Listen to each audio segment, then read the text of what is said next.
Alright, in this assignment we're going to be looking at finding segment lengths using midpoints and bisectors. We're also going to introduce the midpoint formula and distance formula, which both of those will have questions that will appear on the final. So basically a bisector divides a segment into two segments of equal length, so it divides in the middle. The bisector can be a point as shown in the first part of the course concept, or it could be a line as shown in the second part. So we're going to use that definition we know. For example 1, we have a skateboard that has VW bisecting XY, and XT is about 39.9 centimeters, so we want to find XY. Well, if XT is half, we're going to go 39.9 and add that together for XT, TY, and we're going to get 79.8 centimeters. So about that. Here we're looking at identifying the bisector. So the bisector for number 1 is going to be the ray MN. Notice that it just has an endpoint of M and then goes through N and extends, and that is divides it into 1 7/8, and we want to find the full measure, so we're going to double that. That's going to be 2 14/8, which will become 3 6/8, which I can reduce that to 3 3/4. If you wish to do this on a calculator that has fractions, that is fine. You can do those problems that require it that way. So this, our bisector, is point M, and MQ is 2 2/7. We want to add PM to that, which would be another 2 2/7 to find the full length, and we're going to get 4 4/7. Here we're going to use algebra to find the lengths of segments, so this goes back to simple things of making the equals and then finding the values. So we have 4x minus 1 is equal to 3x plus 3. I'm going to subtract 3x from both sides. I'm going to add 1 to both sides, and I'm going to get x is equal to 4. Now it wants us to find the value of Vm, so we're going to go 4 times 4 minus 1 Vm is equal to 15. Doing that same thing down here at the next ones. Our bisector is line L for number 3, and we have 5x minus 3 is equal to 11 minus 2x. I'm going to add 2x to both sides and 3 to both sides.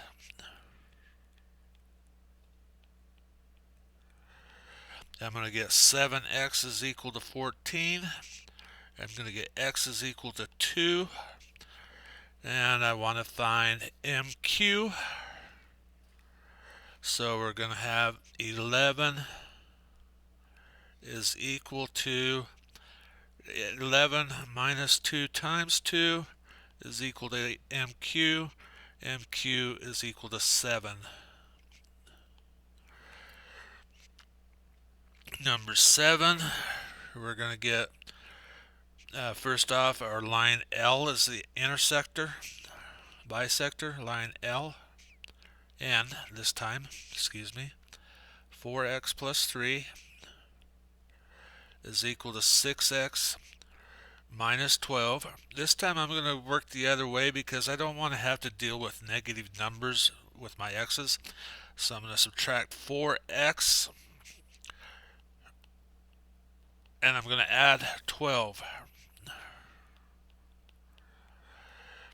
15 is going to equal 2x. X is going to equal 7.5. We want to put that in to find RS, which is the full length. So we're going to put that into the first equation, 4 times 7.5 plus 3, and we're going to find the length of one segment, and then we'll double it to find the length of the entire segment. So 4 times 7.5 is 30, plus 3 is 33. So our full length is going to be 66. Our two bisected segments are 33s. I just want to show you from time to time different ways of doing things and constructing things. This shows you a way to find the midpoint of a segment without doing measurements, and it's simply to fold the paper in two, placing the 2 points over each other, on top of each other, and that should give you a mark to do a bisection or a bisector. Alright, so here we're going to use the midpoint formula. And the midpoint formula basically breaks down to being the average of the x and y values is in the middle of 2 points. So for A, we have points 1 and -3 for our first pair, and 4 and 2 for our second. So we're going to go 1 plus 4, divide by 2, and we're going to go -3 plus 2 divided by 2. That's 5 divided by 2. We can leave that as 5 halves. And then we're going to have -1 divided by 2, so -1 half. For B, we have points 2 and 1, and points 1 and 4, adding together, 2 plus 1 divided by 2, 1 plus 4 divided by 2 is going to give us 3 halves, and 5 halves for our points. Just a little bit of practice with that. For number 5, we have points 1 and 2, and points 7 and 8. 1 plus 7 divided by 2, 2 plus 8 divided by 2. We're going to have 4 and 5. For number 6, we're going to have -4 and 3 for a point, -6 and 5 point. So -4 plus -6 is going to be -10 divided by 2, and 3 plus 5 divided by 2 is 8. So we're going to end up with -5 and 8 for our pair of points. For number 7, we're going to have 2 and 4, and 1 and 1. 2 plus 1 divided by 2, 4 plus 1 divided by 2, 3 halves, and 5 halves. And finally, for our last one, we're going to have -1 and -2, and 4 and 4. -1 plus 4 is 3 over 2 is 3 halves.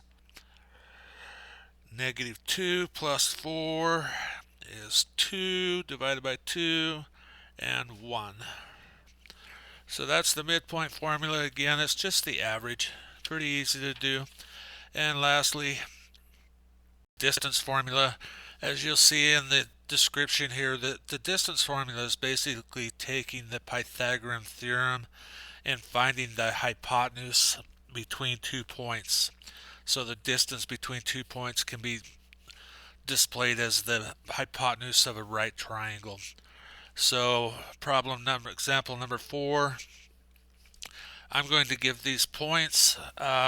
Your school is 4 miles east, so east is to the right, so that's a positive 4 if we were to put it on a graph.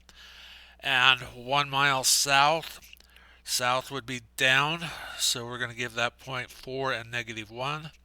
And then we're going to go, and they're going to a field trip that is 2 miles east and 3 miles north. So all we're going to do, again, it doesn't matter which point you use as y2, y1, y sub 2, y sub 1. So I'm just going to use the first one. So I'm going to have -1 minus 3 squared plus our x term is 4 minus 2 squared. And I believe I just reversed those for what they actually do in the example, but it's the same thing. It really doesn't make any difference which way you do addition. So -4 squared is going to be 16. 2 squared is going to be 4. That's going to be the square root of 20. If you can, see if you can find perfect squares that are factors. So this could be written as the square root of 4 times the square root of 5, which then the square root of 4 is 2, and we end up with 2 square root 5. Okay, on this last one, we're going to use the same point of the school, which is at 4 and -1, and we're going to go to a park that is 3 miles east and 4 miles south. So that should be 3 and -4.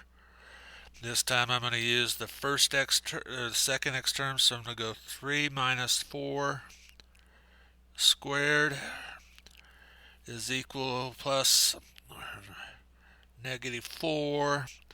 When you subtract a negative, you add 1, so it'll be plus 1 squared. And we're going to find the square root of that. 3 minus 4 is -1, just becomes 1. -4 plus 1 is -3. Squared is 9. And we end up with the square root of 10, which there are no perfect squares, so I can just leave that answer as the square root of 10.